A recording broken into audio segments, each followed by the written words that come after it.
I didn't. I had us muted. So welcome to The Glory. whole time? Well, yeah, everyone. Yep. Good thing we didn't say anything important.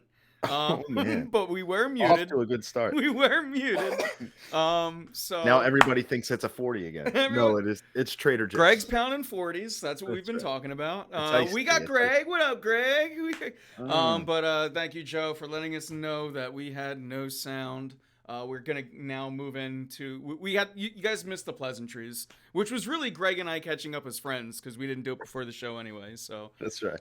anyway, now we'll get into the sports, which everyone wanted anyway. But we're gonna go 4 for 4 tonight, especially because we got Greg here. It's been a while It's since been a we've while. since him and I have talked outside of a group chat about sports. So in particular, since you guys have seen him, but yeah, we'll start off with kind of the item that's happening right now, which is James Harden's back in town. The 76ers. Yeah, I don't know. I don't know how much like is Bro, it even a thing that Harden's here, right? Like, does anyone? I don't know. they just played them the other day. Like, if they didn't just play the That's Clippers, I feel like it would be a bigger deal. yeah, and it's cool, right? We saw the clips, like NBC posted it, Harden getting booed, and it's like okay, but like, I don't know, he was here and gone so quick that it's like, yeah, I would boo him if I was there, but I'm also trolling him right now and wearing a Harden shirt because I accidentally wore it the other day when the Sixers beat the Clippers, and it wasn't until I turned the game on, it was like the second quarter, and I was like, holy crap, the Sixers are playing the Clippers, and I was like, I have a Harden shirt on. This is not the day for this. It's And then like and then Billy Wagner. It's like kind of the same thing. He yeah, was he was here for a brief spell. He was absolutely dominant. Then he went to I guess Billy went to the Mets, so it was a little yeah, that's different what I was because gonna he went say. to a For rival. whatever reason, I have more negative feelings towards Wagner. I don't know why, but Because he was a Met, and then he talked so much trash. Like he gave up a home run to Pat Burrell in '07, maybe '06, I think '07, and he said, "Pat has one swing. I threw it right in his Pat path," and it's like, you just gave up a walk off, brother. But yeah, James deserved a soft golf clap. That's fair. Yeah, like I don't particularly like James Harden both proved me wrong and right when he came to Philadelphia. Like everything I thought he couldn't do, he kind of showed that he could do that. But everything that I was like negative about on him, he still showed that as well. So it's like, all right, well, he showed me he was better than I thought he was. I'm glad that I saw probably about 3-4 games in person where he played. He's a Hall of Famer. I'm glad that I got to say that I saw him with my own eyes in the Sixers jersey. As far as that though, like he forced his way out. We got virtually nothing for him. So it's like and I don't. and we still didn't get past the second round. So at the It, end of the day, it's what I'm it's saying. It's like pointless. yeah, he didn't take us further. We're not getting further without him. So it is what it is. I have like I have no. It's not like Ben Simmons. Like Ben Simmons, I don't want him to have a successful career. I don't know if that makes me a bad person, but like I thrive off of him sucking and not playing. Just because of how just because of what he has become. I defended him so much. I have to like fear when I say his name. I know Joe's here. I am always taking a risk when Joe Heston's in chat and I say the name Ben Simmons. But yeah, I mean, as far as Harden goes, it is what it is. He came and went, and kind of like I guess I saw some people trying to be like, well, he really helped Maxi along, and if that's true, then okay, I'll give him some props. I think he shared his wisdom with a little bit of everybody on the team, and I do appreciate that. Um, but he also just showed that he's kind of like I'm gonna come in. He was like a team player, but still somehow selfish. I don't know. I digress. Um, Sometimes the best advice you can get is advice you don't get. And so, like, do you really want him to be if this is the way he exited, do you really want him to be spreading that stuff? Like, Valid too. Yeah, you know what I yeah. mean? Like, there that could be an exit strategy, and it's just like, man, I'm trying to think. There was a recent example. I can't remember if it was in Philly or not. I won't spend too much time of a player who talked to. Oh, you know what? It was in Philly, and I don't know if it's even true or not. But the whole Cutter Gauthier thing, like Kevin Hayes was in his ear, and we all looked at Kevin Hayes as, yeah, he was overpaid, but I would have taken that contract too. And if he did in fact influence Cutter to say I don't want to be a flyer, then good riddance. And so, like, again, not a 1-to-1, but sometimes That's you don't always want to take the advice you get. Yeah, and that's it's. I remember us talking about that, and I remember. Oh no, it was a different situation. It was one that I don't want to bring up, but we were talking, and I was like, sometimes every now and then, I feel like the NHL marketing and NBA marketing just need to flip. And it was like around there, but Yeah. again, it was now that you remember the situation. I was I like, remember it. Listen, yeah, yeah, listen. That was an elite conversation. That was another one. But yeah, zero faith in more. Yeah, fair. But yeah, Fair, yeah, fair. we're gonna go all around the rest. I don't want to again the Sixers. Look, when Embiid comes back, we will focus on the Sixers again. But man, They for anybody that don't want stink. Embiid around, take a look at what it looks like without him. And I'm not here to knock Maxi, right? Because I know, I've heard some people being like, "This is what you get when Maxi's the number one," and I'm like, "All right, I like Maxi too, so I'm not trying to put him down." But it's true. Like Maxi's a much better 2 or 3 Well, than a 1. remember, if you But trade Embiid, you get 14 first-round picks over the next 28 years. yeah, Actually, probably 31 and because an teams throw them expiring around. And contract. then, right, 2 expiring contracts, a partridge in a pear tree, 18 second-round picks. Some of them already happened. And then a player that you've never heard of that somehow will overvalue. And that's, the NBA trade market in a nutshell. Yeah, So, speaking of 18 second round picks, how about that Flyers trade deadline? whew. Yeah, I just kind of want to. I don't know, it was the best segue I could get right there. But yeah, let's talk a little bit of that too, because again, that's I want to hit all of the sports tonight, and we can move into a little bit of the Flyers. Um, in my opinion, and you and I talked about it. I think this was a pretty. This was like maybe not a home run, but a triple, or as close to, or maybe not a grand slam, but a home run. Like I think the Flyers low key nailed it this trade deadline, and I think the one thing you and I kind of talked about off the air that we were kind of wishing into existence going into the trade deadline was for the Flyers to explore a veteran goaltender to kind of help Harrison out a little bit, because the more he's playing, the more he's getting, for lack of a better word, Exposed. exposed. Yeah, so I wanted to say it, but then I didn't. But I wanted to. Yeah. What are your thoughts on the trade deadline as a whole? So the reason I can't give them a home run is because they didn't add a veteran goaltender. I don't think Kolosov is the answer. I don't think him coming to North America means he's coming to the Flyers necessarily. I think it's probably more of an AHL thing for now. He's only 22 anyway. Um, I I am a Sam Harrison fan. You and I have had conversations off the air about potentially turning War Room Philly into a Sam Harrison fan page. That's not to overhype him. Like, I don't want to say he's better than Carl or, a future number one or anything like that. I just think he's solid. I think what we do in this town, unlike other towns, is a player has to be here or here. There is no here. Can't a player, especially a rookie, just be here? Can't we just be happy? He doesn't have to suck. He doesn't have to be the greatest thing ever. He can be serviceable. We overrate, we very quickly dismiss, and that's a problem across all 5 major sports. And if we had a local NASCAR driver, I'm sure we'd do that to them too. I just can't stand it. He's not a number one.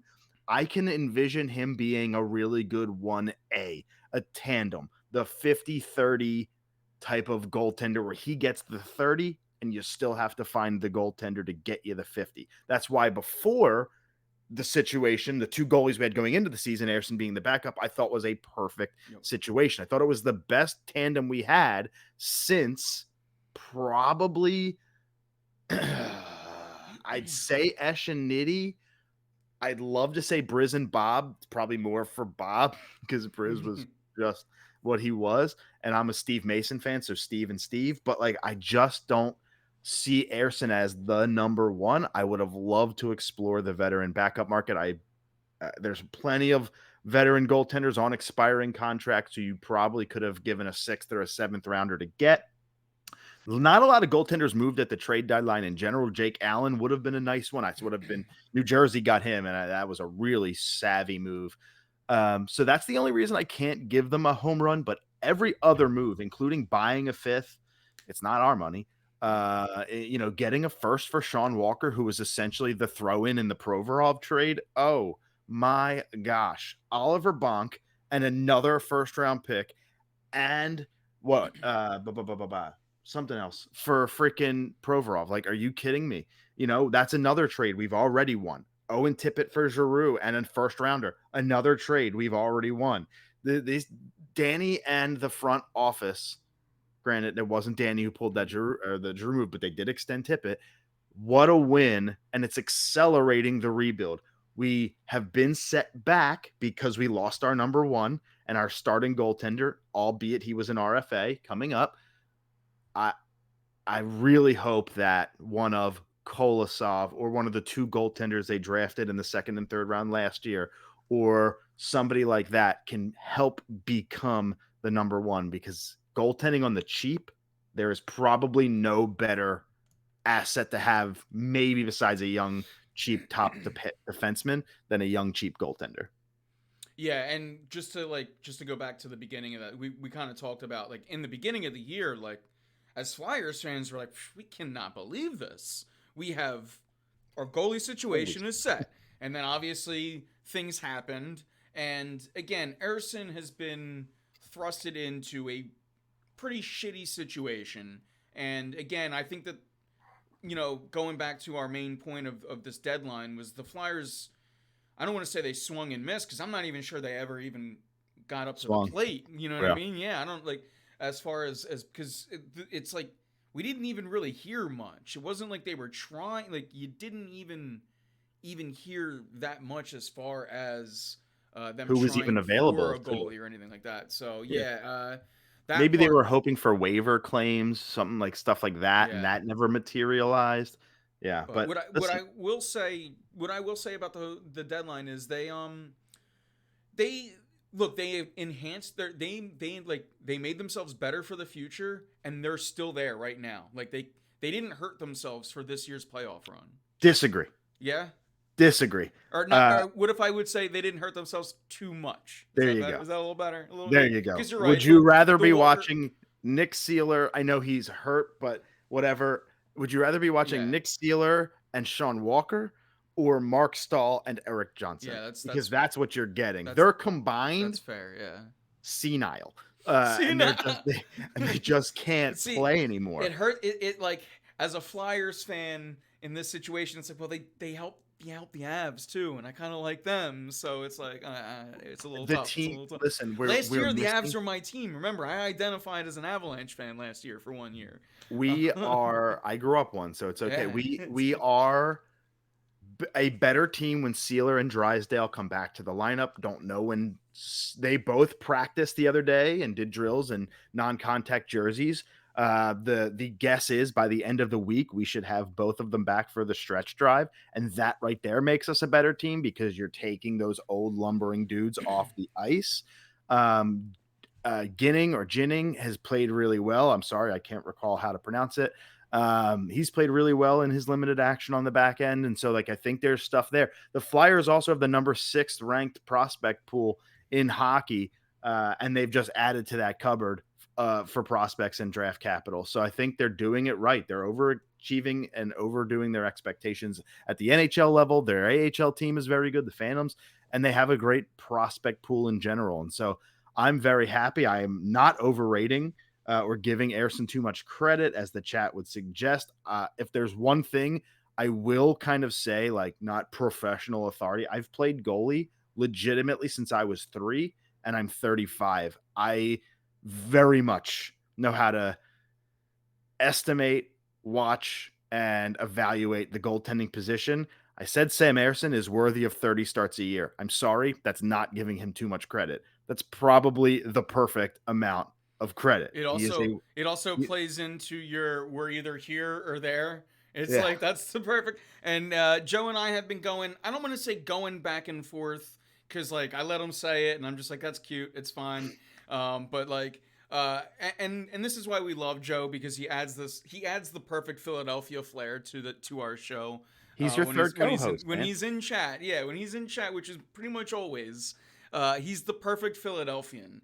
But it's like, and then we're here to hopefully balance things out, and then I'll say something unhinged every now and then just to keep it, you know. Yeah. But yeah, I mean, Ayerson's better than a backup, and he's not a starter. He would he be the definition of quad A, he's yeah, but to me yeah, he's like the 1B guy. And for sure. again, and we both let's like we both use the word exposed, which obviously means there's something negative there, right? Like we're by no means calling him a perfect product or even saying he's the starter of the future.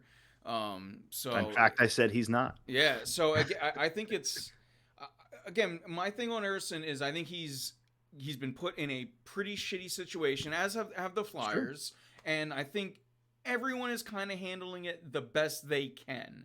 Um, Whether that, like, I don't know if that's the most glowing endorsement of Sam Harrison, but man, he has done just fine. And again, I think that this team just needed somebody serviceable to play around him, and they really haven't found that. And the more that he plays, in particular, down the stretch, he could be open to be exposed. So Yeah, I think the thing that Ayrson, where he, uh, like every goal against is not always just the goalie's fault. You can't say yep. because the goalie let up 6 that that he let up 6. The Flyers Man, how many let up 6. Was it two on Ayerson's ones? fault? Was it Ayerson's fault the Rangers had a shorthanded 2-on-1? Was it Ayerson's fault? Like, you know what I mean? Like there's a lot of that. And I think he is subject to the softy every now and again. And what I think he struggles with doing, and he's so young, is making that big momentum save. But look at what he has done against Winnipeg, shutout, on the road. He's beaten Colorado. He's beaten Florida twice. Like the dude has at times gotten so hot and has been so good that he has carried the team on his back. Winnipeg was a 2-0 shutout. Florida was 2-1 games. There was very little margin for error against some of the top teams in hockey, and he has come through. On the flip side, yes, when it's like when the floodgates open, they open, right? And like the 3 turns into a 6 pretty quickly, but that's not always on the freaking and goalie when and you have a defensive core that is literally being patched together. You I was lost just, like, 3. here's the thing too, and this is where I think that, let's say he had even if he had a 1B to the 1B, Right. um, Right. That'd be you'd pull nice. him after those 3 goals, right? And you'd put just because, like, the Laviolette, the change of pace, you know what I mean? The call the timeout, we're gonna switch the goalie. Like, Tortorella, to his defense, can't even really go to that because, like, his backup is, it's It's less Felix than, Sandstrom, you know what dude. I mean? He's not an NHL goaltender. Yeah, Simple as that's that. so I think that, again, without with the risk of sounding like I'm defending Ayrson a little too much, I think that he is just, in particular, uh, been playing too, like, maybe been asked to play too many games, or he doesn't have that spell, and it exposes him. And just to go back to that same point. Last Um, thing I'll say on Ayrson is I think he's good enough to win you around in the playoffs, and that includes against a top team. I don't think he's good enough to win you 4, and that's what it would take. I don't think we're there. Keith Jones has admitted that, but we're not going to win the cup this year. You know what I mean? Like, this is a team that does not have cup aspirations. I would be elated just to get to the dance and maybe win a game, let them get that playoff win feel. But yeah, I think he's good enough to win a round. And I would love it to be in the 3 seed in the Metro just so we don't get the Rangers. But yeah, I don't think he's good enough to win a cup, and I'll leave it at that. He doesn't have to be. He's Sam Ayrson. yeah, In the beginning of the year, he was not the starter. we are He does still not have to be the savior. we once again get the Bernie Sanders meme queued up. We are once again looking for a starting goaltender. Like, it's fine. Put him in a Flyers jersey instead of the coat.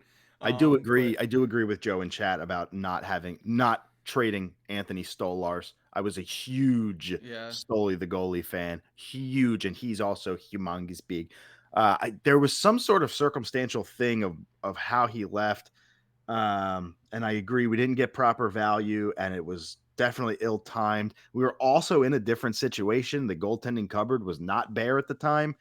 He was looking for an opportunity to make a bigger impact on a team. Now he backs up another former Flyer in Sergei Bobrovsky, and he's on probably the most exciting team in hockey besides Edmonton. So, like, he's a Panther. So, like, it is what it is. I agree we should not have gotten rid of him, but I think that was Fletcher too. And anything Chuck Fletcher did pretty much sucked besides the Giroux trade. Yeah, so there's that.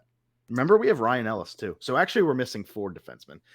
Yeah, He'll never play again, but I bet you half the city forgets we have ever had Ryan Ellis. If you heard my genuine like little whatever that was there, yeah, I forgot. So yeah, that's a thing. Here's like I'm actually meant to type this into the War Room Philly, or not the word, into our little like We Pod Philly thing, our group text. But I wanted to say, who gets further this year? Is it the Sixers or is it the Flyers? Who gets the Sixers might legitimately miss the playoffs too. Both teams might miss the playoffs. So let's just not. The Flyers are not block here, and the Sixers are far from it too. The way they've been stinking up the joint. I do have to say, I'm so sorry. I'm catching chat right now. Mm-hmm. Here we go again. Drysdale was a swing and a miss. What the hell are you talking about? I'm agreeing with you about Stolars. You then said we give up on goalies way too soon when we shouldn't. And then you just threw a 21-year-old right-handed defenseman into that mix and said, oh, after like a month, we should give up on him. What are you talking about? He's got the best skating ability on the team. He's 21, and he's a right-handed defenseman with offensive upside. Could you please zip your lip? Dude, give the kid time. Defensemen take years to develop. Stop it. Let's just stay here. Please stay here. Please stay here. Yeah. All right. So, let's do this. Let's go. Let's talk some birds. Let's go into the Eagles. Give me your thoughts on the off season, and let's start from Kelsey and Cox retiring. Right. I guess that's like, is that where we start?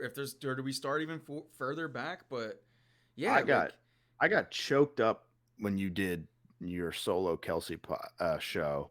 I made that a point to watch that one the second I could. It was later that night. I don't think I caught it live. Maybe I did. I don't remember, but I know I was texting you that night about how you just crushed it. Because Jason Kelsey is so much more than a football player. And he is the embodiment of what Philadelphia is. He gets it. He's one of the guys who just gets it. Like Bryce, like Joel. They just get it. And I will miss the man just as much as the player, the personality. I wish him nothing but the best on New Heights. He had Saquon on New Heights today. That was a really fun interview. It was good episode. Fun interview. And I am, I'm deeply saddened, but at the same time, after watching the Kelsey doc, like, he has other things. I really hope he becomes a personality outside of this pod. I hope he goes to the booth or does something, or eventually, supplants Stoutland. That would be cool. Kelsey University, that would be awesome. But at the same time, yeah, I think also Fletch leaving, a little weird. I know he doesn't want to upstage Jason. I know that he doesn't want to or feel like he doesn't get that same level. But Fletcher Cox meant a ton to this organization for just as long. And just to get a little Facebook post was like, nah, would have loved a little speech there too, buddy. But again, 2 like rocks from just the organization. Yeah, the play had declined a little bit more for Cox than Kelsey. We got my boy BG back, Michigan, our national champion, Michigan Wolverines, go blue. So for our 15th year, he's a legend too. Listen, I think this offseason, what it did was simply quell the notion that the Eagles are going to take their foot off the gas. They still have work to do, particularly in the secondary, particularly at the cornerback position. Would not be shocked if we're rolling around next month doing our draft show and we see a couple names come off the board there. But I think from the offense is stupid scary. I'm still a Jalen just massive believer. So I think the offense can get back on track there. Love Fangio. So like it goes deeper than just the players. They brought in two new coordinators again, but two trusted veteran coordinators with plans. I am more than happy with those two choices. So overall, I give Howie a really, really solid um, off season. The man can create cap space when there is none to be had. So I wouldn't be shocked if there's a draft day trade here or there. That's how we got DeAndre. So yeah, I'm really happy with it. Still some work to be done.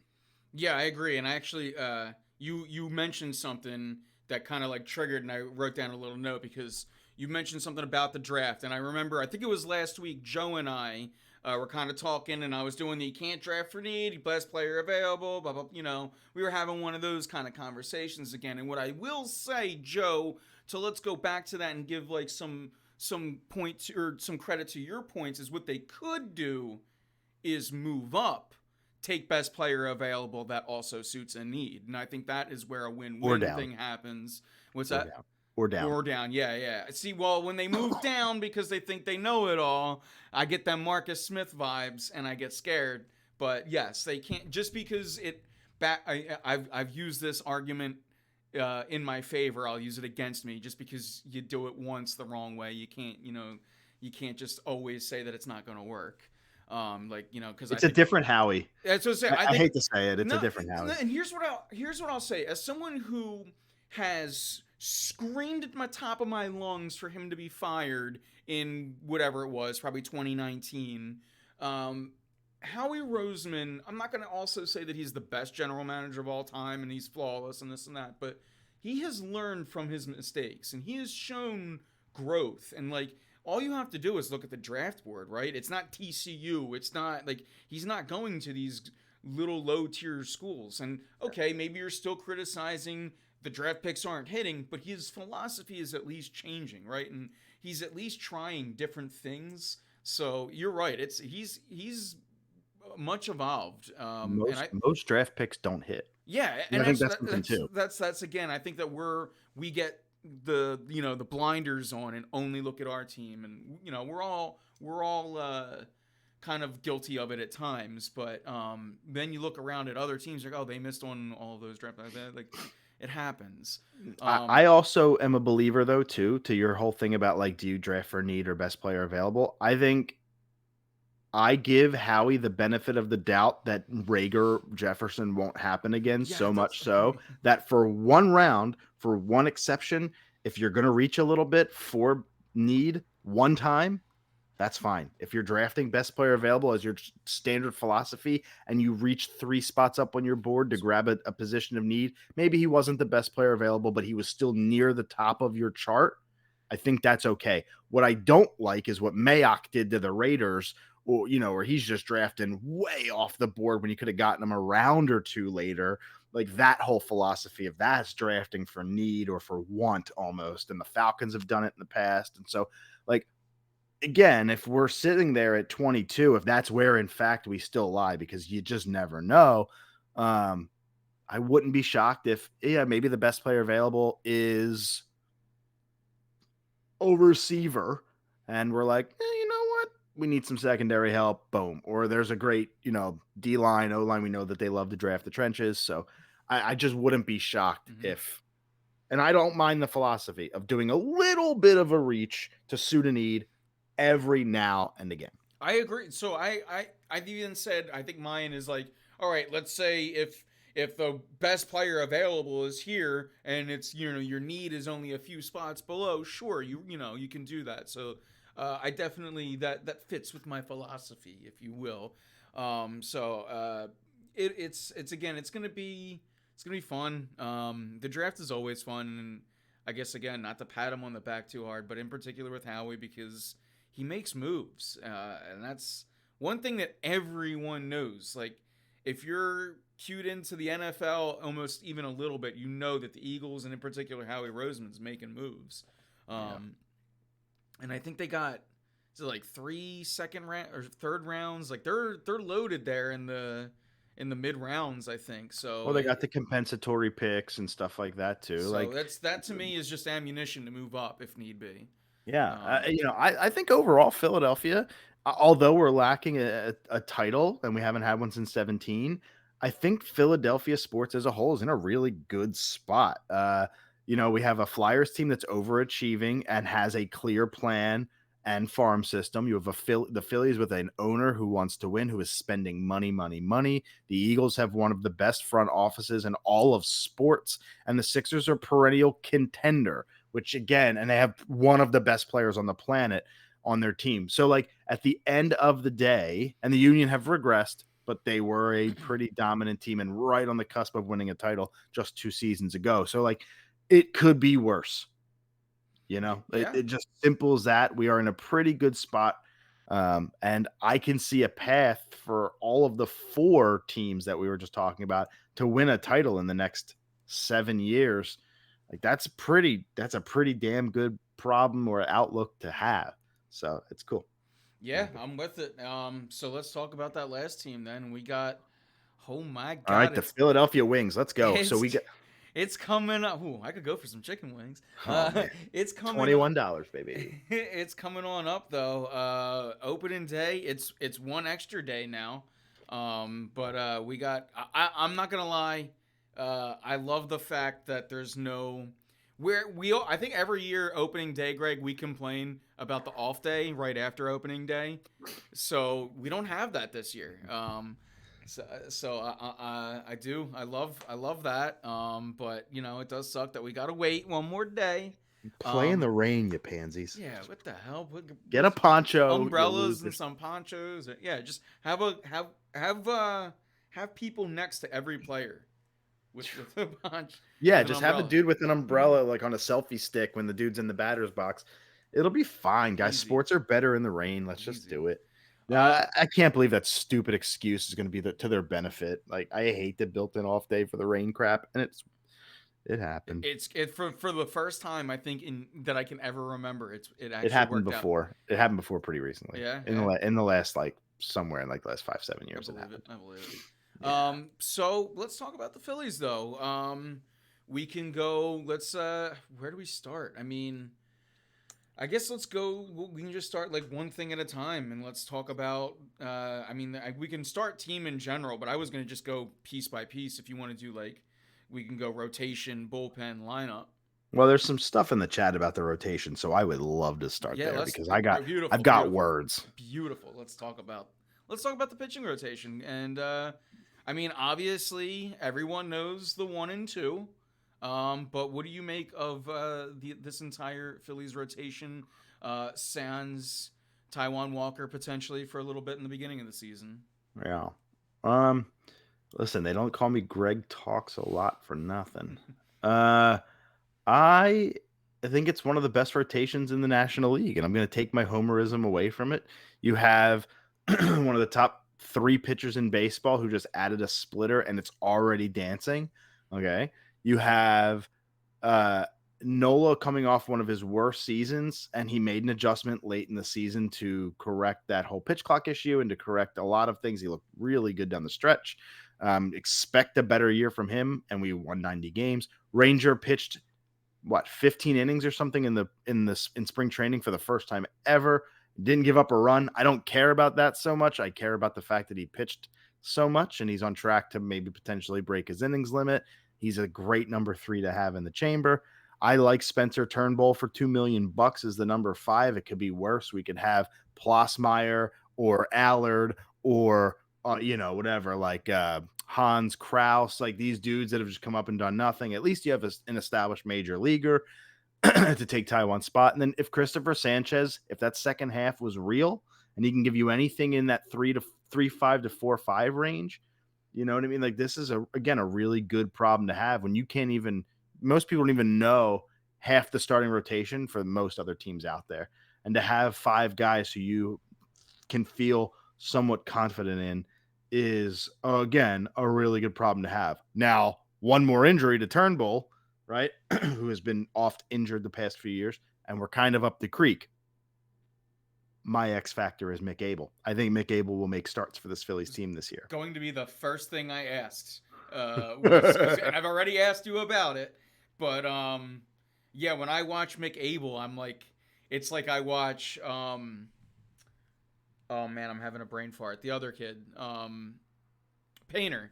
It's like I'm almost watching like another Painter where they're just young, they're a little thin, like twigs out there, but they're just man, their stuff pops from their hand, and 96, he struck out Soto in spring training, which, it's spring training, whatever. But like it's just Abel was, go ahead.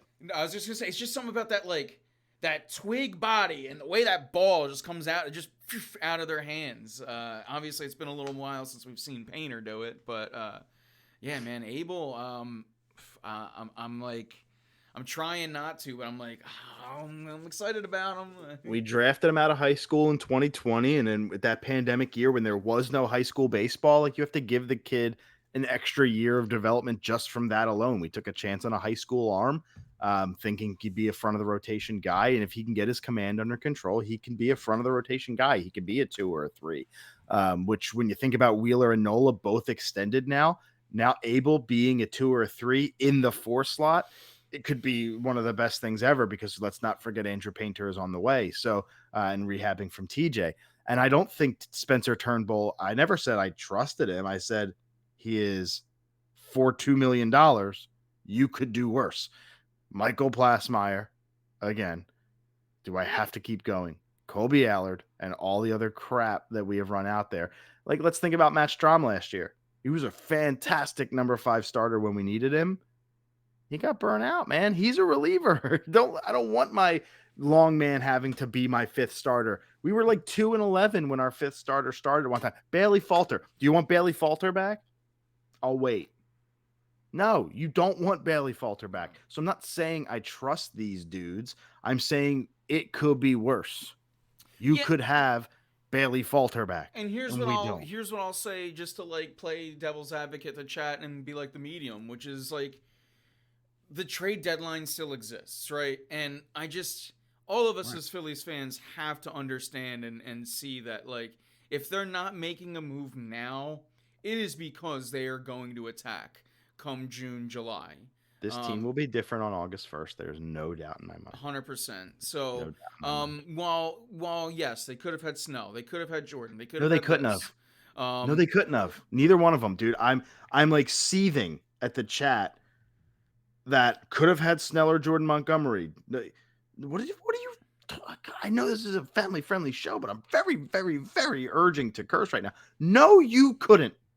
Yeah, I'm so thankful, and I'm talking to the chat, not you. I'm just thankful the letters TB have not come up in chat yet, because if I have to hear that name again, I'm leaving. I'm leaving. So thank you, Joe, for not bringing that name. Right. Just kidding. Here's like, the other thing, and I know no one wants to hear it, right? But the luxury tax is a thing, right? Right. And you gotta factor that in. It's like, is that who you want to break the luxury tax for, or do you want to do it for somebody who's better later on in the season? And I think $25 million for Jordan Montgomery puts the Phillies over the 3rd luxury tax component, where not only do they lose 10 spots on their draft, which, by the way, it's already going to be a high pick or low pick because of the team being very good. Now you're dropping out of the 1st round, where you're going to miss people like Aiden Miller, Justin Crawford, and the studs that we have drafted over the past few years.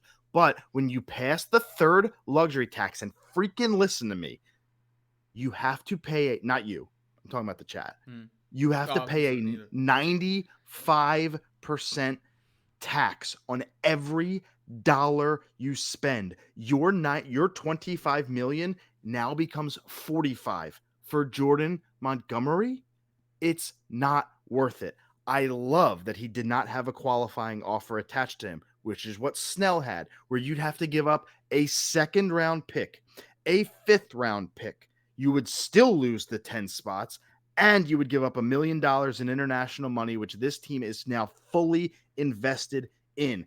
Nobody drafted Ronald Acuna. Nobody drafted Juan Soto. Those teams found them. Fernando Tatis Jr. Those teams found them on the international market, except for Tatis. He was traded for James Shields in one of the worst trades of all time. But you get my point. You need your international money. To lose $1 million for Blake Snell, who I don't care if he won the Cy Young. The day the season was over, I had said, whoever signs him is going to regret it. Please don't make it the Phillies. I didn't want a qualifying offer guy. The only one I would have gone like, yeah, okay, that's it, would have been Hader. It's the only one I wanted who was attached to a qualifying offer because the bullpen would have just been dreamy. I don't want to friggin' hear Snell or Montgomery at the right price ever again. Think of the repercussions. Well, let's save our bullets for the trade deadline when those prices are prorated, and now you don't have to worry about 25 million. You'll worry about whatever's going on there. I'm friggin' done. That's my piece. I've said it again. Yeah, and just to bounce right off of that, and we can keep going. But I think that just to play. Well, who cares about draft picks? Well, then come trade deadline, it's those draft picks. It's these minor leaguers. It's that farm system. That's how you acquire things. Well, And not really in baseball. You can trade draft picks technically, but only compensatory. I'm You can't trade like your first round I pick. more mean like you. It's the That's who people turns that into you. your. It's yeah. It's these pieces. It's it's the prospects that we don't give a shit about, but other teams do. Like we still need those prospects to make the trades. So like while I understand it's the win now mentality, and yes, this team should be in on the win now mentality, and if you look at it, they are. I think they're just kind of.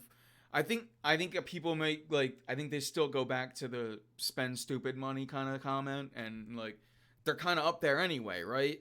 They So are. it's This what I'm team's saying. right It's up like against the third luxury tax. it's like you know What what I more do mean. you I understand want? what the Dodgers are doing, and the Braves. Look, the Braves just they hit home runs in all their draft picks. That's just what they do when they're good. That's how they do it. Yeah, But you're still after those two teams, you're looking at the Phillies as the third best team in the they're National League. right there. They're Which is right why there. I'm not a homer. I'm legitimately just talking about the third best team in the National League, who the only two teams that are better are legitimate and literal super teams. Yeah, yeah. That's not being a homer. I'm just calling it what it is. I'm not a Pirates fan talking myself into the NL Central. I am a Phillies fan coming off a 90-win season where they are running it back, extended their two best pitchers, have a healthy Bryce Harper at first base all season, Trey Turner, who cannot be as bad as he was, Kyle Schwarber out of left field, and a Gold Glove caliber left fielder, center fielder, second baseman, catcher, and three pitchers who are all going to qualify for Gold Gloves. And that's maybe even Bryce because he's such a good athlete, but probably not, especially in his first year. What the hell are you talking about? This is a really good baseball team. And And no, Michael Lorenzen, as much as I like that $4.5 million signing for the Rangers, was not an option here either. He had two good starts. He was not good after the no-hitter. And you already put Turnbull on the books for $2 million. So to add 4.5 and to get even closer to that tax number means you're not trading for a good player come July 31st. It's Michael freaking Lorenzen, guys. He's not going to get you there. He didn't get us there last year. Why do that? It doesn't make sense. So he's please, with saying this. that's our like he's saying. I know what he was Yeah, saying, but yeah. we're gonna just all we're gonna do in July is trade for a Lorenzen type again. Yeah, as if Like, the Phillies have never God. in the history made a good move on trade deadline day, right? Well, So yeah, I think that again this year in particular, you're gonna sit back. You're gonna watch what you have maybe at first base. You're gonna see what you have defensively, offensively, and I think that this, come July, you might be adding a right-handed bat somewhere, maybe for the bench. nah, left. Yeah, Yeah, I guess I was thinking right-handed first baseman more in particular, but I guess you got Boom for that boom. too. Yeah, yeah. So yeah, you're right. You'll add maybe a bench, but I think the pitcher. I think that probably That's comes it. in July, and You're going to get a reliever and a starter. They probably won't upgrade. Like they have David Dahl in the minors who should be on the team, but they opted to go with Rojas Pache, which I disagree with, by the way.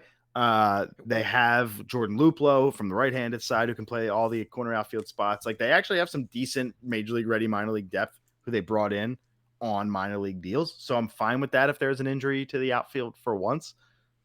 you Infield is a different story. you mentioned the Rojas Pache thing. Where would you have gone with that? So So I would have put Rojas in AAA, yeah. and I would have gone Pache as my everyday center fielder, I would have kept David Dahl on the roster and given you the left-handed stick. And I'm happy they traded Jake Cave. And you know what's funny for the people that think I'm a homer? Wait till they hear the War Room Philly projections and predictions for the year when I'm the lowest on the team. On of the four I've War Room been Philly guys, I've been I'm the thinking that lowest. in the back of my head all the whole show. I have the So lowest win total of all of us, and I have us losing pretty early in the playoffs this year. So I'm the only one. So let's just wait there. And so yeah, I think as much as I think Rojas will win multiple Gold Gloves, simple as that. He's going to be an all-world defender.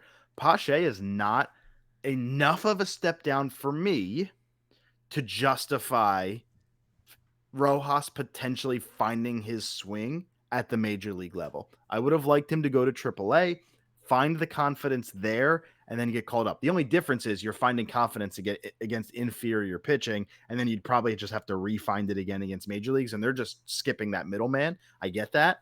But for me, I appreciate that he hasn't been striking out a ton. That's nice. If he can keep the ball in play, like if he can hit 240, he's one of the best center fielders in baseball. And that's really all I'm hoping for. 240, 8 to 10 homers, 40 to 50 RBI and Gold Glove caliber defense out of your 9-hole center fielder, I think is a hell of a season for him. He's still super young. I just would have probably started him in AAA, gone Dahl, Pache. We all know Pache's getting hurt by May 1st. yeah, well, not yet of that. I should have said. But I kind of just I agree with the Pache thing or the Rojas thing. I mean, more in particular because here's my thought on it. You start Pache as your center fielder, Marsh left field, or what you got Witt in the back too. As Witt your plays left and second. so to me, that would have been your ideal start. You start off, you try to kind of maximize maybe the value for Pache early on to see if you can get anything for him. And because in my opinion, Rojas is obviously he's more the piece that you're going to build, not like build around, but he's here for the future. I would imagine more over Pache. Well, Pache's out of options, so Yeah, like and that's it's tough to find a trade partner who this would is want to take why, that risk. yeah, this is why I start Pache off. If he starts off hot, it looks good because then you don't even have to really worry about Rojas, for lack of a better term. You're building up Pache's value, and you could potentially try to move him. Then, let's say Pache's not doing so hot and Rojas is killing it in AAA. To me, it's like an easy ripcord that you pull you can kind of pull when you bring Rojas up and kind of put him right into the rotation. Although you did bring a good point up that like I didn't think about until you said it, but the refinding confidence thing, would have to be there. But in my opinion, if he's hitting 270, 280 in the minors, that's good enough that he's going to be feeling pretty hot coming up into the majors. Yeah, confidence does wonders. Yeah, and in particular for a young player, and in particular for like major leagues, it's 162 games. It's a marathon. I just love it. I love baseball so much. I cannot wait. Yeah, it starts and it's just here every day, and it's such a great hobby. Yeah, It's such and a great hobby. it's like the off day is the worst thing ever, but then at the same time, you're like, you know what? I just watched 17 days in a row of baseball. I could use a night. Yeah, I do I need to could do use a some night. laundry. Yeah, right. Like, yeah, I'm wearing the shorts every day. Like, yeah. Uh, I think the team did exactly what they said they were going to. They very much entrusted him with the job coming into the season. They very much said, it's your job to lose. You're going to be our center fielder. And they lived up to that. He is the center fielder. They gave him the job. Pache is a heck of an insurance policy to have, at least defensively. Because, again, you're not taking too much of a step down there.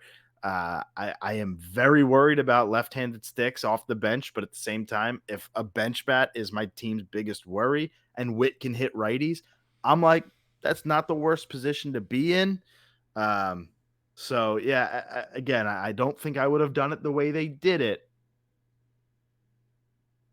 but like, all right, we finally have a young player to be excited about, at least defensively, It's Yeah, nice. It's and nice to have. you know me, I love all three of these guys. I love Pache, love Rojas, and love Marsh. I think for the F Mary Kill go. all three. Just it's just like to me, we went from Odubel Herrera to these guys, and it's just such a breath of Don't fresh say that air. name to me. Yeah, you're Don't. right. That's We were friends. Don't he's say that name to he's me. in the same as the goalie. We just won't Yeah, even we won't even talk. seriously. Let's put actually, that in a box and actually, put wow, that in yeah, the a little ocean. bit too much like that. I didn't even think about it. No, Yeah, yeah. let's we could probably compile a list of people we just want to put in that box and just never talk about Yeah, again. yeah, that's it. I will forgive you this one time, my friend. So let's start breaking down a little bit of this lineup though. This year, what are what are you like? What are you most excited for, maybe, and what's the glaring hole if there is one? Insert 2023 Phillies analysis here. It's the same friggin' Yeah, lineup. right. I think the difference here is Castellanos will start in the bottom third of the lineup where he flourished last year. We'll have that all season. We don't have to pretend he's the 4 or 5 hole anymore. Trey Turner literally can't be worse than he was, at least in that first half up until August. So we're getting the Trey Turner revenge tour. Another year in Philly under his belt. We saw what that did to Casty in year 2. So we have that dynamic. I personally am an advocate for Bryson Stott as our leadoff hitter. I would love Bryson to be which I still think he will be the long-term solution in leadoff. Schwarber's got 2 more years. I think Bryson probably supplants that either before or when Schwarber's gone. I'd like to get the jump on that now. I know the record. I get it. I do love being up 1-0 sometimes, 2 pitches into a ball game. It feels great. I get that you only lead off once technically, and it's great protection for Rojas in the 9 hole. However, boy howdy, I would love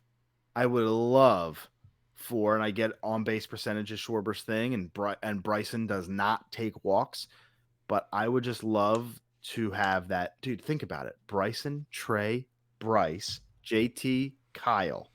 Oh my God. Then Bohm, then Castellanos, then Marsh, then Rojas. Like, it's the same names, but when you change it up that way, it just sounds so much better. So Schwarber will be the leadoff guy. I just would have liked it to be Bohm. So the lineup thing is like, again, good problems to have. Again, I don't fully agree with the philosophy. I would personally go a different direction, but this is still a 90+ win ball club. You guys know me. Here's my unhinged comment.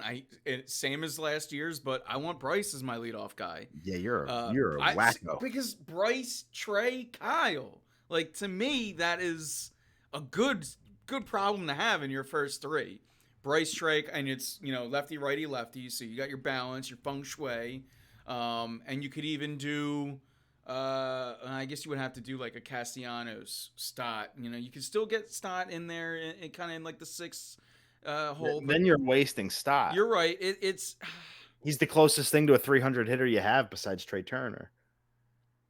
Yeah, I don't want to waste. I don't want to put that in the 6 hole. I'd have to think about. I know I've done the whole Bryce at the top, and I had it a little more balanced. I'm freestyling it now. Yeah.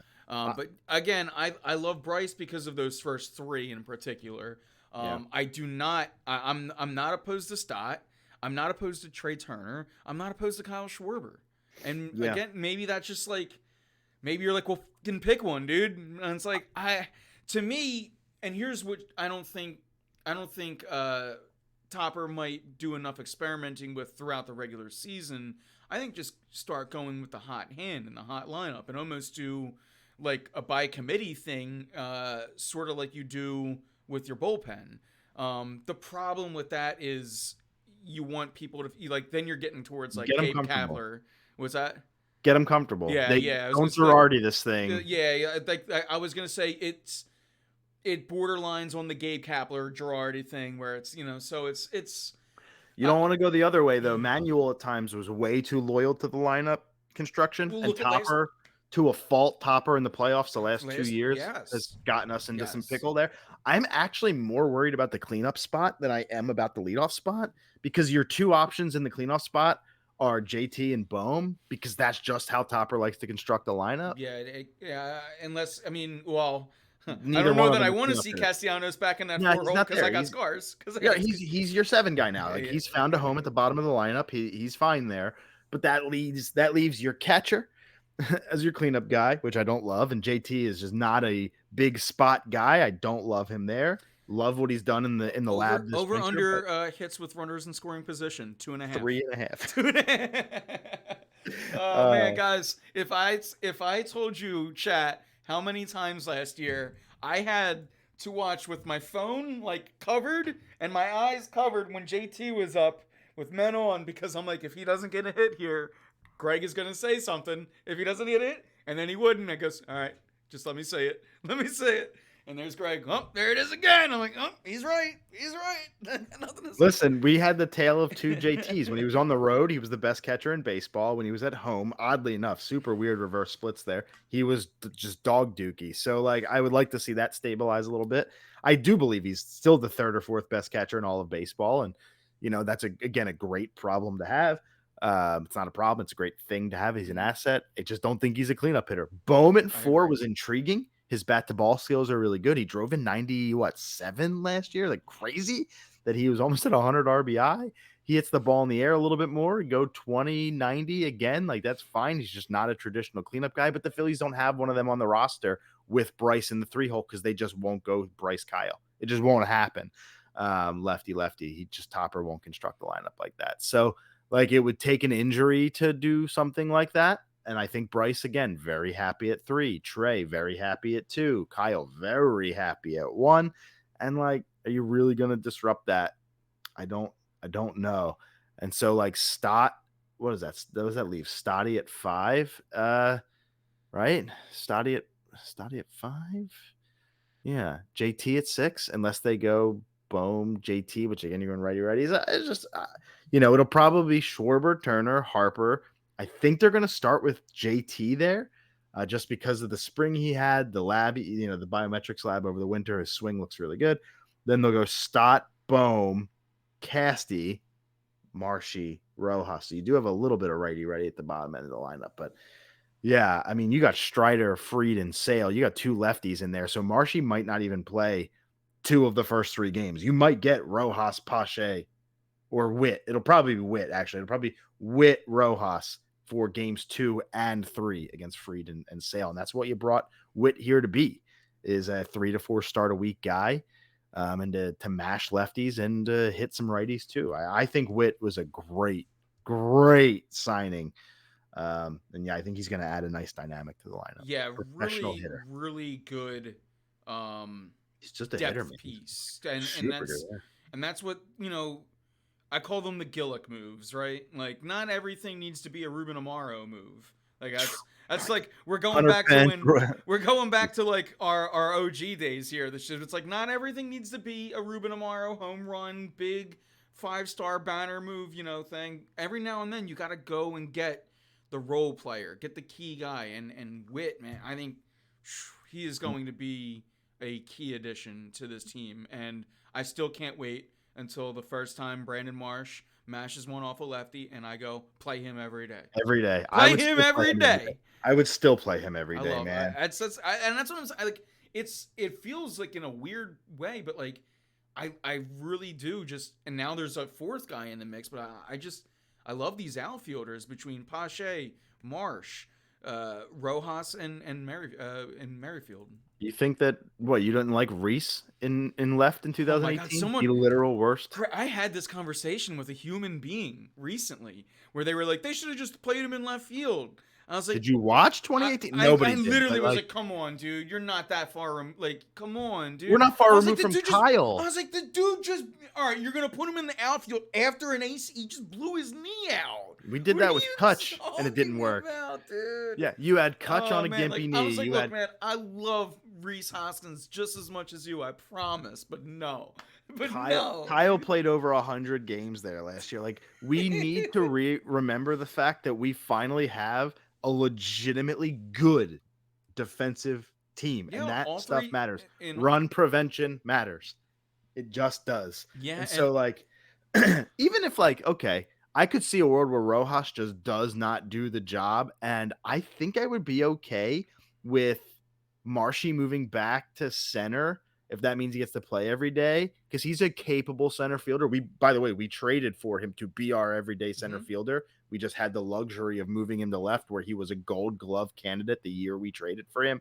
He was a Gold Glove finalist for the American League the year we traded for him in July to play in the National League. That's how good he was in left. So, it's a very much a gift to have him. And like to put Witt in left, to have that there. Stott needs a blow. You put Witt at second. Like, what a versatile piece to have. Scotty Jetpacks. But yeah, I just think that like we finally have that one piece. Think about Game 7 against the D-backs. Jake Cave had a massive at bat. Wouldn't you rather have that be Witt? Mm-hmm. And so like we finally do. We get to say that can be Witt now. Gives you a little bit of a boost. Yeah, totally agree. And again, speaking of weird Rhys Hoskins opinions, we got from Joe in chat, and since we kind of haven't talked to chat in a little while, he says, unpopular opinion, I'm on an island, but I would have kept Rhys and let Schwarbs walk, to which I've already said in chat, because you were talking, I said, walk where? This isn't the NFL. Like, no, it's okay. We both do the same. But it's like, this isn't the Contracts NFL. are Like, guaranteed. you can't just say things just to like make you sound smart. Like, they have to have some sort of like reason or logic behind it. Like, where is Schwarber walking to Wawa? Like, Yeah. where? What do you mean walk? Like, are you going to try to trade him? Was like maybe they like. 18 million is an untradeable contract. People He's just guaranteed they money. Looked at, I know being an armchair GM is the most fun thing to do. It's why I started War Room Philly. But like Bryce is your first baseman too, by the way. So the Schwarber Rhys thing doesn't even matter because Rhys wouldn't have a spot unless you DH him. And I don't want Rhys to be my full-time DH. I don't want it. I don't want it. And that's again, this is where I had that kind of conversation again with the guy who had the Rhys Hoskins put him in left field thing. I'm like, it's not, it's Bryce. Like, it's not about Rhys. It's about Bryce. That's what you gotta. And then I guess in that situation too, it is because I don't want to see Rhys in left field. But, right. And I don't want Rhys to be my DH. Let's reiterate. And I'm gonna speak for Greg because we love Rhys Hoskins. Very much. We all love Rhys Hoskins here. Very much. We're going. I bought tickets to his return game. We're going to cry June 6th. I can't remember. Yeah, I was gonna say. I was like, all right. I will be there. I can't even remember important dates, but I was close to remembering the Rhys Hoskins date. I was close. But yeah. I mean, like, you know what I mean? Like, I again, it's not. We're not here to bash Rhys. It's just this is how a general manager thinks, and this was the plan. This was kind of the plan all along. They were never bringing Rhys. Yeah, this was kind of and like. Unfortunately, we just didn't get to see his like swan song, his year. You know what I mean? That will always hurt. Man. And yeah, like it's just suck. Like we didn't. Our biggest ovations were like the ring ceremony and the first pitch. We win the World Series if Rhys is healthy. Yeah. There's no doubt in my mind. Yeah. Because he's gonna provide you with like think about that the lineup going stale at times. Like he's gonna get you it. Like there's one extra. Like 5-star bat in that lineup if he's there, and elite eye on base he can carry the team when he gets hot. Huge playoff moments, hit big home runs in 2022. We would have won the World Series. Simple as that. The Rangers were a beatable team, and we could have done it. So that will always stick in my craw about like last year. Last year will be the what if season even more than 22 because 22 is just a fun friggin' ride to be on. But now this is the year where it's like. This is a serious World Series contender. Very much like, I'm kind of like, I'm in, man. I think this is again, I shouldn't say I'm in. I have them at the lowest win total of all of us and losing in the playoffs without getting back. But like, would it shock me if they won the World Series this year? No. And yeah, I think the team is just fine. We're going to make additions at the trade deadline next year. The free agent crop is nasty in a good way.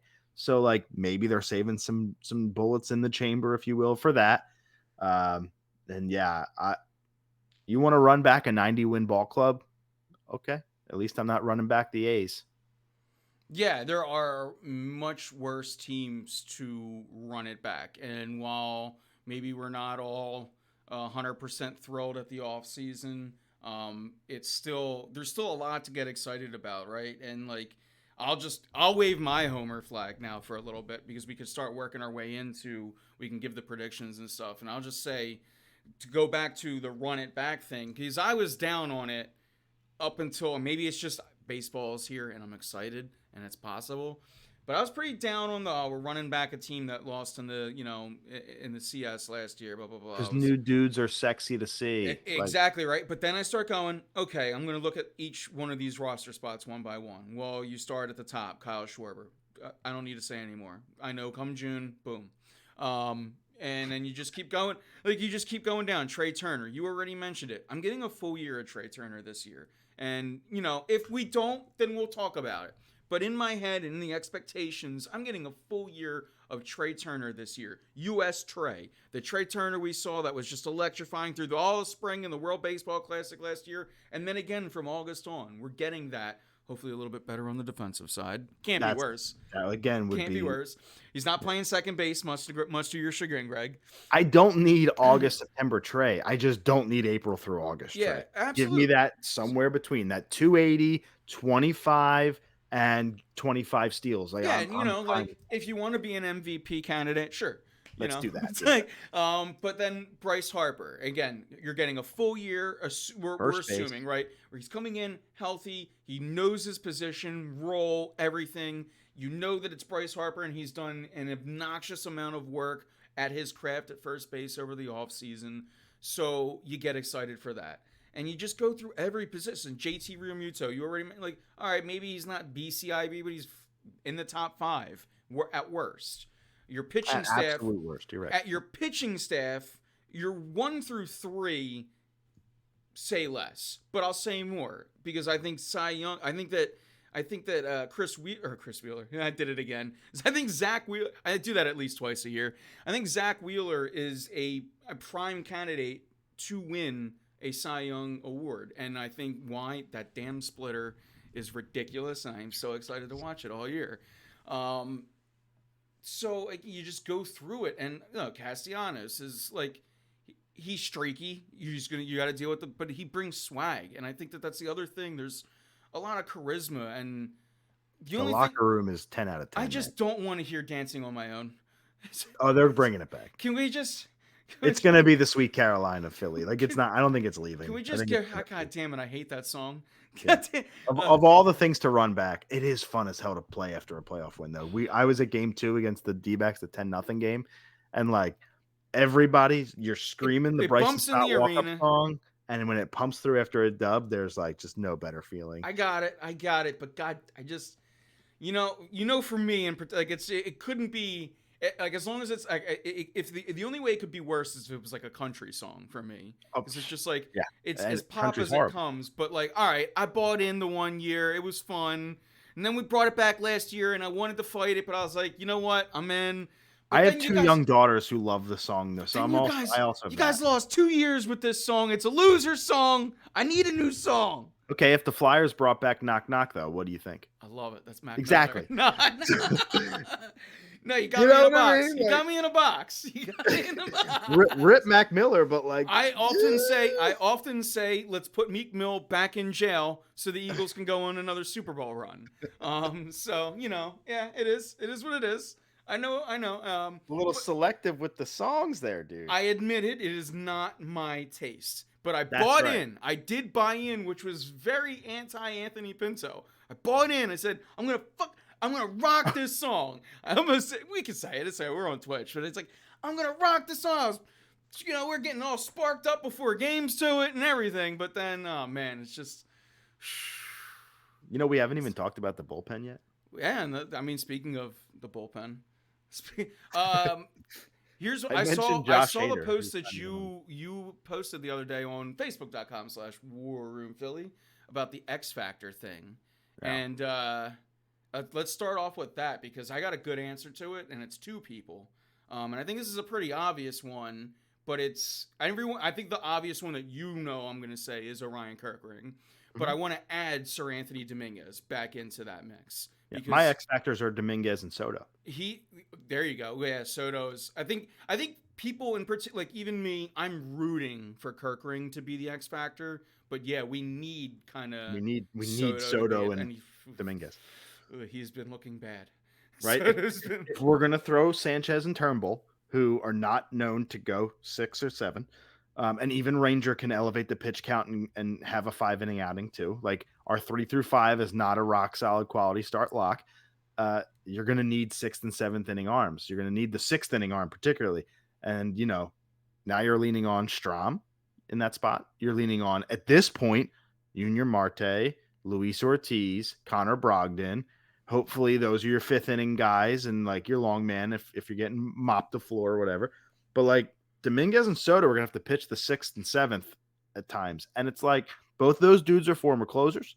They've had experience, they've had success. Soto was a 30 save season not too long ago, but he is so susceptible to that just blow up 4 run inning out of nowhere. You never know what you're going to get with Sir Anthony. So to me, as much as I want Kerkering, I just believe he's going to be really, really good. Sir Anthony and Soto have to prove that, especially because they both got paid. And I really need them to live up to that number, especially for just being low leverage guys. They're not going to be the closer. So yeah, those are my 2 X factors. As much as I wanted to, like you, be Kerkering, if they are inconsistent, the bullpen goes from an absolute weapon to just meh. Yeah, and this is a bullpen that where the hell was that? I think it was MLB Network. I saw it Yeah, somewhere. they rated him number 1 in Number the league. 1, and I'm like, hey man, I'm a fan, but maybe I'm too much of a fan that I can't accept The that Ast number dude, 1. the Astros have just the dirtiest Like, bullpen. Like I could think of a bunch of bullpens that are better. I think they were doing that from like a WAR perspective because the Phillies just have so many dudes with stuff. But let's be real. Is Jeff Hoffman, do we know he's as good as he was last year? Do we know it? No, we assume it, we think it, we trust it, but we don't know. Relievers are so volatile that he could come out and stink up the joint, although I think his stuff is so just filthy that he won't. That slider bites like me into a Nashville hot chicken sandwich. So like I think it, I thunk it, I synced it, but yeah, it's still gotta just like bullpens. Dude, 2020, we had the worst bullpen in the history of the game. That was not that long ago. Ramon Rosso and Brandon Workman and Heath Hembry, Nick ah Pavetta, like that was just like Pavagina. Ha. so yeah, it's again, Hunter I Heath don't think Hembry. we have the best. I think we have a top 5 bullpen, maybe top 7.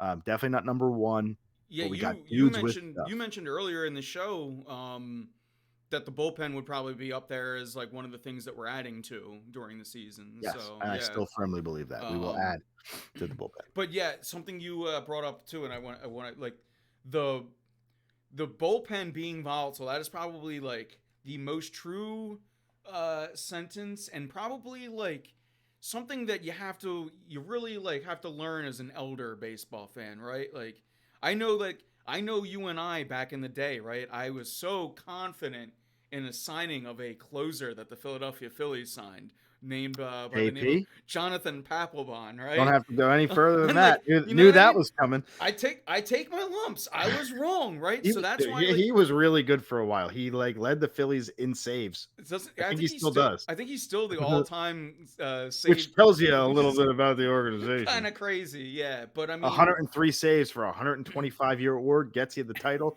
That's a really rough history. but you're Joe. I saw your comment in chat. They don't have a closer, and which I'm not like. Jose's I'm friggin' not awesome. like.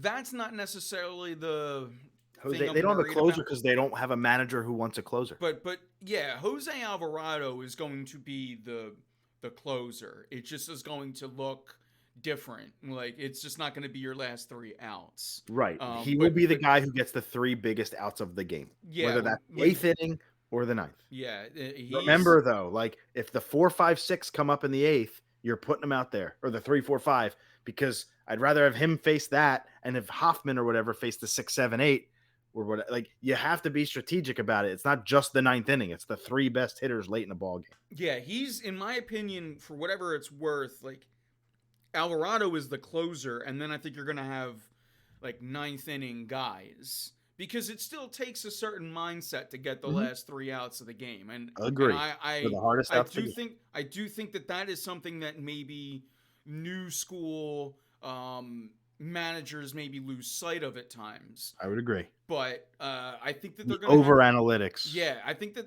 at times they're going to have to establish a not 1 to 3 ninth inning guys, but your closer is Alvarado. He just might be there in the seventh inning one, seventh and eighth inning one, one game, or I think you're going to see him maybe more in the eighth inning than ninth innings, but. Yeah, Alvarado's your guy, and hey, look, we all love Alvarado, and we all know what we get with Alvarado too. Is when he's on, but he can miss the strike zone at times. But I would, again, though, over the last 2 years, I would kind of disagree with that. He has really found his craft. I mean, he's don't get me wrong, yeah, he's locked in, like he's money. I'm not trying to. His cutter is so filthy. Like, his cutter is so filthy that JT could just like set up, yeah, and then like he doesn't have to paint. He just has to.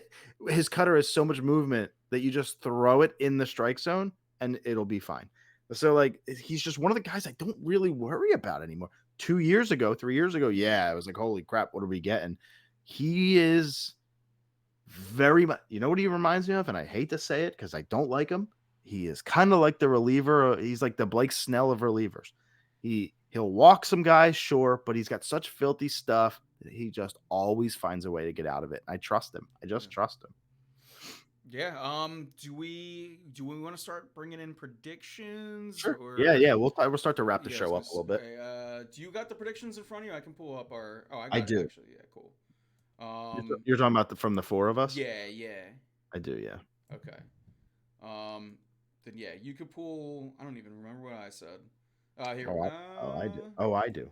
I remember some of what I said. I just remember. I did. Okay. I was thinking the other day. I was like, did I put the Wheeler Cy Young in there? Because I put it in the upcoming post that'll drop on, I think, tomorrow. Cool. Yeah, we're gonna drop this post tomorrow at, I think, 3:05. It's scheduled to go out. Oh, because that would have been. I wanted to do 24 hours. Yeah, we do have predictions though. I don't think I might be wrong on my prediction. Like, I think it might be a win too low. I could see one more win than what I've projected. I could also see 4 more wins, but I don't think I can go less. Well, let's start off right there with yours, and you can give yours, and we'll just roll through them. Yeah, I think this team is going to have 4 or more Gold Glove finalists. I think at least 1 winner, potentially 2. And I would say that Ranger and Rojas, if I had to take a guess today, Stott would be right there. He is so underrated defensively. I think the team will improve their win total from last year, just not by much. This is a 91 win ball club to me. I can see 92. I don't think I'd feel great going above 92. And I think they win the wild card round again, and they lose this time in the NLDS, whether it's to the Dodgers or to the Braves. I think they get bested in the DS. If it's any other team, they will win the World Series. If they play any other team in the NLDS, they will win the World Series. If they play one of those 2 teams, I finally think that NLDS swagger catches up to them and they lose. So that would be my prediction. We're going to get some hardware, get some Gold Glove action, have a great regular season, and this year I don't see the super long playoff run. I just clearly hope to be wrong. Yeah, those super teams, I mean, the Braves and the Dodgers are going to be hard to beat. Yeah. It's that simple. Let's do let me try to find. I got Kevin and Keith's right here. Yeah, we can if you got them pulled up, we can go through that, and then Kevin is highest on all of us. He believes this is a 99 win ball club, but also, like me, has them losing in the NLDS. And Keith Malashevsky, your general co-host and friend of the show. By the way, I have to go in a quick aside. Like 5 or 6 days ago, I'm laying in bed, minding my own beeswax. It's like 9:30 at night, and I get a text from Keith. I love getting texts from Keith. We're supposed to be going to a show together, a concert together. I love Keith. But he goes, yo, I'm in a fantasy baseball league. I hate it. Do you want to co-own the team? I'll bankroll it. You play for free. We'll co-manage it. You can go nuts. And I'm like, sure. When's the draft? He goes, it started 20 minutes ago.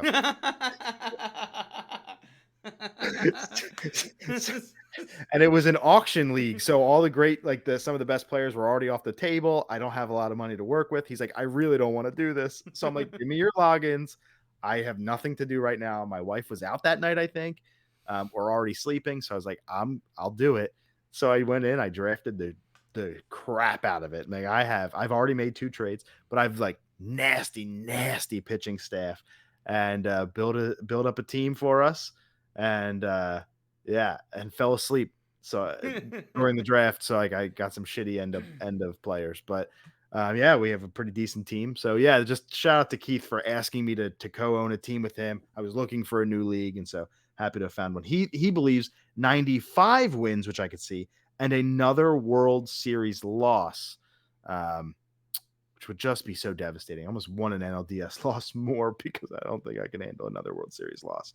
But yeah, that's Kevin and Keith, 99 and 95 wins and no titles so far between the three of us. What about you? Well, I'm going to go 93 wins. Could totally see that. I got Wheeler winning the Cy Young. Could totally see that. I got Bryson Stott making an All-Star game. Oh, never. I didn't think about All Stars. I Yeah. got Bryson Stott making up because second base, it's up for grabs. Arise. And Philadelphia, we could get rally behind a guy like Bryson Stott. I could see us stuffing the ballots. Yeah. Uh, Mookie plays short now. You know, so Hassan can't play short. Xander Bogarts, second baseman. I That's a think popular one. Stott was in the mix last year, and correct me if I'm wrong. I think didn't he get kind of hurt, like not for a long time, but kind of around All-Star season last year? Am I wrong? Maybe I 2 cannot years ago. I recall. can't remember. I feel like he was putting up an All-Star campaign, but then like maybe he hit a little bit of a slump or something. But I think this year, I think that maybe your X factor, if you will, of the lineup is going to be Stott and Bohm, because I think that those guys are just they're your youth as far like Yeah, and the they're daycare will still carry like the team can go as the daycare goes yeah, because you know your absolutely. poppers are bought. Yeah, Yeah, because like yeah, the big stars, the big money guys, they are what they are, but it's baseball. It's the most unique team sport because it's still so individually based. love But it. like you need those 7 hole hitters. You need those guys that are just in or maybe Stott's at the top of the lineup, which would really help the All Star campaign too. But like you need those guys that aren't your superstars to still fill in. And when you think about that '08 team, like think about how many times it was like Chooch or Victorino or like Pedro Feliz. It's like Knocked in the World Series winning run. so it's Who scored the World Series winning run? Who did Pedro Feliz knock in Game 5, Part 2? was it Taguchi? Nope. Well, I thought that was like his one contribution to the thing. So Taguchi? No, So Then it Taguchi's was done. Tadahito Iguchi in '07. Great ad, it but was he it stinks. Jenkins? Was it No, Jeff Jenkins? Jenkins hit a big double though. Yeah. No, I think he pinch ran for Jenkins. That's He I stinks. remember it was like that's why I thought it was Might have been Burrell. He might have pinch ran for Burrell. Burrell had a double off the wall. It was like his yeah. only hit of the World Yeah. Series or something. All right, who But was yeah, it? Eric Bruntlett. Oh, that's who it was. Okay. Mr. Triple The, Play. the other part of the Brad Lidge trade. Yeah. Yeah. Real quick, just want to because I see it in chat. Is this season a failure if they don't win at all? With 2 super teams, that's kind of tough, man. That's a great question. I get it because of our like it's a good concept, right? And this is again, it's from Joe in chat because we're locked in on what our goals are, which is rightfully so. And I get it, with when you look at the Phillies set the standard 2 years back when they made it to the World Series. They didn't reach that standard last year. So if you're looking at that, but it's like, God damn, there's not the Yankees. There's the Braves and the Dodgers. The Dodgers just feel like the Yankees anymore. But it's like they exist right here in your league. So it's like it's tough to be like you have to beat these 2 super giants that just, in particular, the Dodgers went out and just spent billions of dollars, like, and maybe Otani bet some of it, but sheesh. We went there. we went We went a whole hour and a half without going there. We went there finally. Yeah, I mean, it's a good question. I'll It's give a you that. it's Joe. a really you good didn't really question. say you said it as a statement, but It's a good thing to bring up. It's a good thing to ponder. I am not one for the failure thing. Like, I don't really buy in any sport that any season is a failure because these things are just not guaranteed. And I also think context matters. That's If they don't win the World Series because Zach Wheeler and Bryce Harper got hurt, then it's probably not a failure. But if they somehow win 103 games and they take the NL East and everybody's healthy and you pull another Diamondbacks collapse in the World Series, you're up 2-0 against the Orioles or something. Yeah, yeah, I would consider that to be a failure. Maybe not the whole season, but that collapse. Because I look at last season as a really 90 wins. You clinched earlier. That to me was a great regular season. The collapse was the thing that was a failure. Games 3 through 7. So like yeah. yeah, I'm I not go like with. I can't I say enjoy the ride way too much to think it's a that's what I failure. was. I love the I ride. can't say that now, right? But ask me maybe at the like optics matter, right? Like Context enough. the Eagles, right? They were the expectations were to win the Super Bowl, and it wasn't a failure just because they didn't meet your win the Super Bowl. It was a failure because of how they collapsed, right? The whatever it was at the end of The the first season. 11 games was not a failure. Yeah, so The that's what last like 10 or it's whatever. like it became a failure. Not it wasn't a failure only because they didn't win the Super Bowl. It was a failure because of how that and much like the going back to the Phillies of last year. So yeah, look, the expectations are to go and get it. I don't know if it's a failure if they don't. If the Flyers don't make the playoffs, is the season a failure? Yeah, see, that's where again, it's tough. It would be disappointing, right? But But it's like surely not a you are failure. set up for success for next year, which was the goal. I mean, that was my goal going Yeah. into the season was give me a reason next year to be hype. Like get me excited for and the Flyers have absolutely bought me in for next year and that's by no means like I'm watching every game this year. Like I'm not trying to put down this team in the present, but their job was to get me excited for the future and they did that. But damn that I guarantee you if you ask that on Facebook, people would say it would be a failure. I listen. There's nobody that loves posting to our socials like me. I'm not doing it. No, I'm not doing it. I'm not doing I'm it. just because everybody's going to say sign Trevor Bauer, and it won't, and it won't be a failure, bro. True, true. Sorry, I had to Um, do it. I love our little community, but I just hate Trevor Bauer. This is not. Please, guys, the internet gets all more internet every day anymore. can we Um, please just not talk about Trevor Bauer? but yeah, it's yeah. So again, oh, and I guess I didn't finish off. We Yeah, got, you but did I didn't not give finish your. off the predictions. I'm gonna take the homer cake. So if the Phillies win the World Series this year, it is going to be because I predicted it. And yeah, I said 93 wins, Cy Young, Wheeler, WFC. You guys know what that stands for. So yeah, I'm gonna go, and it's because I'm gonna take Waffle fucking cone. I I'm mean, gonna what? I'm gonna take the Homer road because I was kind of talking about it earlier. I just think this lineup one through 8, 1 through 9, we are better. And forget 8 and 9. I think Topper said this recently. Look, 1 through 7 is really what matters with this lineup, and whatever you're getting from your 8 and 9 is kind of a bonus. And that's probably no disrespect to who will end Marsh, up being Marsh and Pache most likely, Rojas. that's what I meant to say. Yeah, but like it is what it is. It's no disrespect, and we're gonna need those guys to contribute. But man, if 1 through 7 aren't hitting, then we're toast anyway. So I did respect that point from Topper when he said that pretty recently. But yeah, maybe it's just because I'm a little overexcited right now. But I'm taking it. I'm going the Homer route. Yeah. I am the Homer. So like the last thing I'll even say, and then we can wrap up. The last thing I have on this team is I think they lose 2 out of 3 to the Braves to start the season. I think everybody overreacts.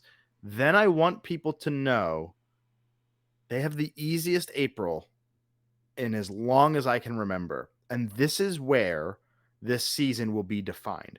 If they have another April and May like they did the last 2 years, they don't have the luxury of an easier second half to get out of that hole. They're playing the Pirates, the White Sox, the Angels, the Rockies, all in April. Teams that legitimately stink on ice.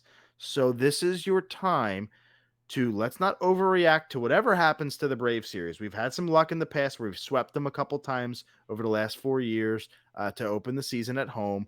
I don't want to get too high or too low based on those 3 games in March.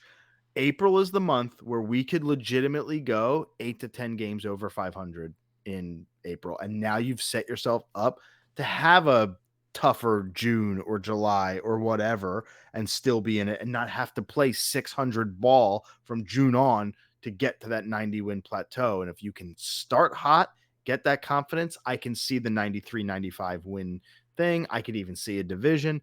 We cannot start slow again, or we will not be having fun this summer. We would be lucky to get the third wild card if we struggle in April again.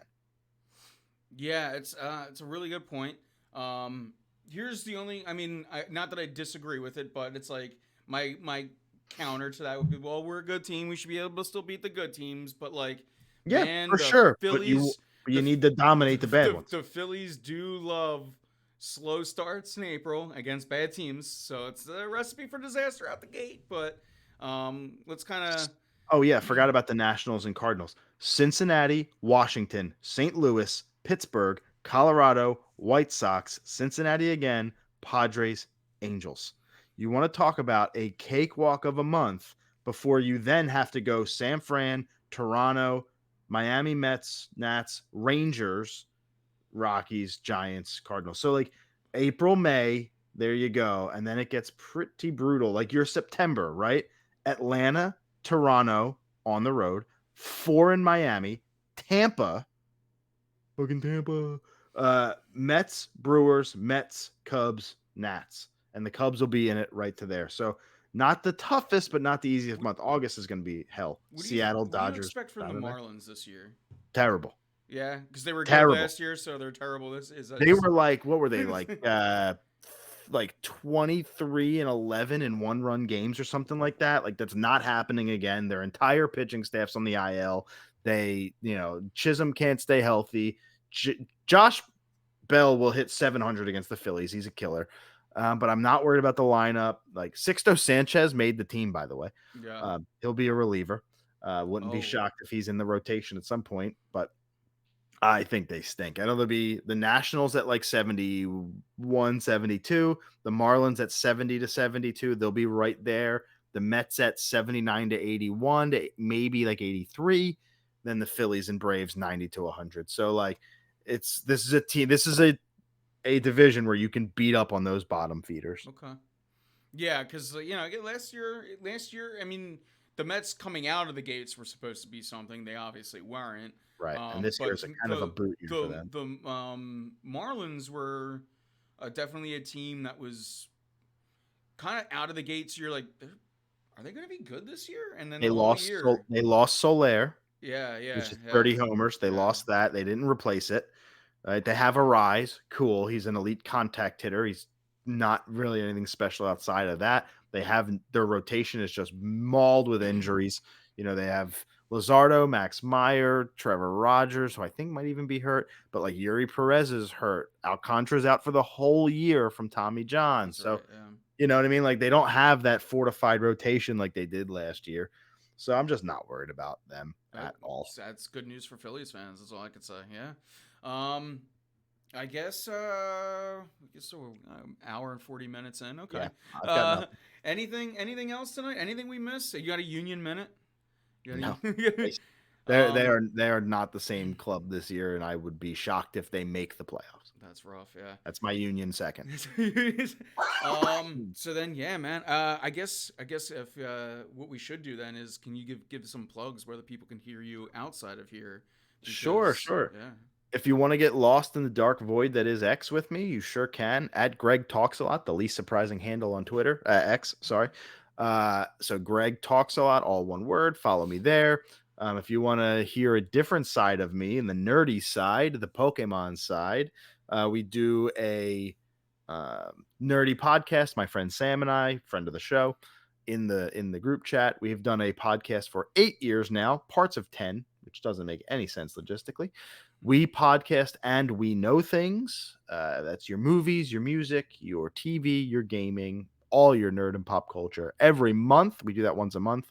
We did it weekly for 7 years, and we went monthly last year. So you can expect that. We do interviews, we do a whole bunch of fun stuff. So if you're looking for a different side of sports and you're looking into that pop culture nerdy world, look no further than We Podcast and We Know Things. Yeah, and like now as sports fans, like now is the time to like switch over and get over to We Podcast too, right? Like, all right, baseball's starting back up, but like if you could fast forward or rewind like a month when there was nothing going on, it's like, you know, that's when you go and you catch up. But yeah, definitely, I can't recommend it. Yeah, I can't recommend those guys enough. I wanted to make sure I did that right. That word enough really like makes or breaks the sentence. I can't recommend them. No, yeah, they make the time go by. It's like it's the best thing I could say. Of course, if you think I talk a lot on this. For me, it's like I tune into you guys and I just hear my friends talking. But I hope that everyone else can kind of feel that same way. Just hop on and you just feel like friends right away. Man, we got a great community. Like, I love it. I can call it a community because we have more than one listener, which is great. It's super fun. We get tons of feedback. Great. And if you ever want to, our DMs are open. We have a lot of great conversations with our listeners via DM. Always happy to chat with the nerdy stuff. And if you're not watching it, go watch Shogun. It's the best show on television right now. Okay. Well, I guess with that, I got no final thoughts. We got them all out during the show. So it is time to put a bow on this pretty little show. With that, I'm Anthony Pinto. That's a lot of rhyming. And I'm Greg Hall. And we are out of here.